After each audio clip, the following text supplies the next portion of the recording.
Hello，大家好。现在呢，上海的温度就今天突然间就降到了10几度，然后就突然刚走在街上就是超级冷，然后我甚至看天气预报就看到北京那边的温度甚至就是1度2度，就真的是巨冷，就是已经入冬了。所以我觉得很有必要给大家推荐就是冬季的一些羽绒服了。然后但是因为我还有一些衣服就在家里还没有寄过来，所以呢今天呢就有些衣服的展示是实物，然后有些衣服的展示就是图片，然后希望大家可以体谅一下。然后如果你感兴趣的话就继续看下去吧。那我第一个要推荐的呢是一个非常非常经典的羽绒服啊，就是这个北印的这个黑色这个羽绒服，就是非常的简约大方，然后又好看。然后我相信就是大家肯定可以在街上看到非常多人穿这件衣服，然后我个人呢也是非常喜欢这衣服的，它在轻薄，然后它同时也很保暖，然后它很简单简约大方，然后它的版型就是我特别喜欢的。然后它当然其实还有一些配色也还挺好看的，但是我就是因为我个人是比较喜欢黑色，所以我买的呢就是黑色这一款。然后不知道大家知不知道，就是其实北面羽绒服它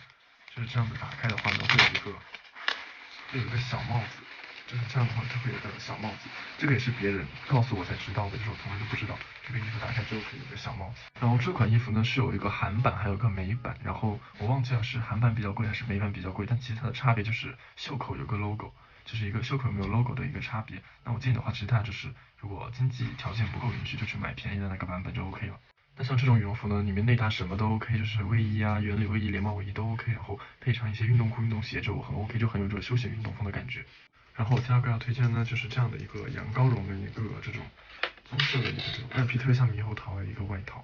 哦，它穿在身上的话，就会有一种那种比较英伦的一个感觉，然后看起来就很暖和的，因为它这个毛毛看着很暖和，其实它上身也真的是很温暖的。然后它这个色系的话呢，我觉得就是也比较符合秋冬的一个感觉。然后这件衣服呢，也是我在去年的时候买的，当时有无数的人就是问我要它的链接，就是真的是很好看，然后它的版型也很合身，它也不宽大，就比较的适中，就穿上去不会显得自己很厚重。那一般像这样的衣服呢，就内搭一个同色系的一个那种毛衫，就是一些背心毛衫都可以，然后下面就配运动裤或者是牛仔裤，然后我个人建议呢就是配深色一点的牛仔裤会比较好。我第三件呢我要推荐的呢是一款皮衣，然后在这里因为现在还不在我手上，所以我就给大家放一张图片在这里。那皮衣呢，我觉得是秋冬季非常需要，特别是冬天就比较适合穿皮衣了，因为皮衣比较厚嘛。那其实皮衣真的是非常非常显气质的，因为穿皮的话，整个人会有一种特别的机能的一个感觉，就特别像是那种要骑摩托车的那种。然后无论男生女生呢，就觉得穿皮的话就会显得比较酷一些，就更有一种风格感。我推荐这一款皮衣呢，我是觉得它的皮料比较好，它不是那种反油光的皮质，它是一些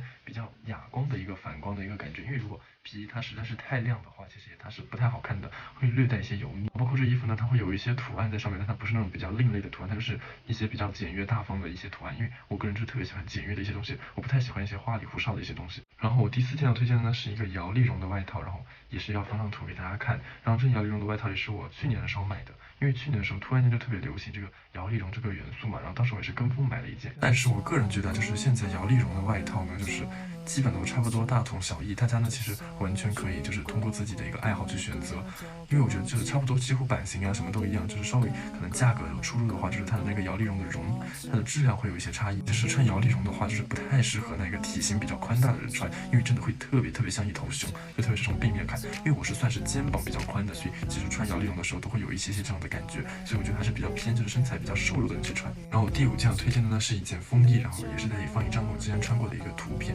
然后这一件风衣呢，我个人觉得因为风衣特别看版型，然后这一件风衣的版型是我觉得非常 OK 的，比较的一个宽大，然后它的长度也比较适中，不会太长。那风衣呢其实也是非常显气质的一个东西。那大家穿风衣的话呢，我会建议大家选择一些比较修身的牛仔裤，然后可以在视觉上拉高你的一个高度，然后包括就是把你的衣服扎进你的裤子里，然后绑上一个皮带，就会特别的有一个韩国的一个感觉，就比较韩系。那以上呢就是我今天要推荐的5款就是冬季的一个衣服，那希望大家呢就可以喜欢，然后如果对你有帮助的话，就给我点个赞吧。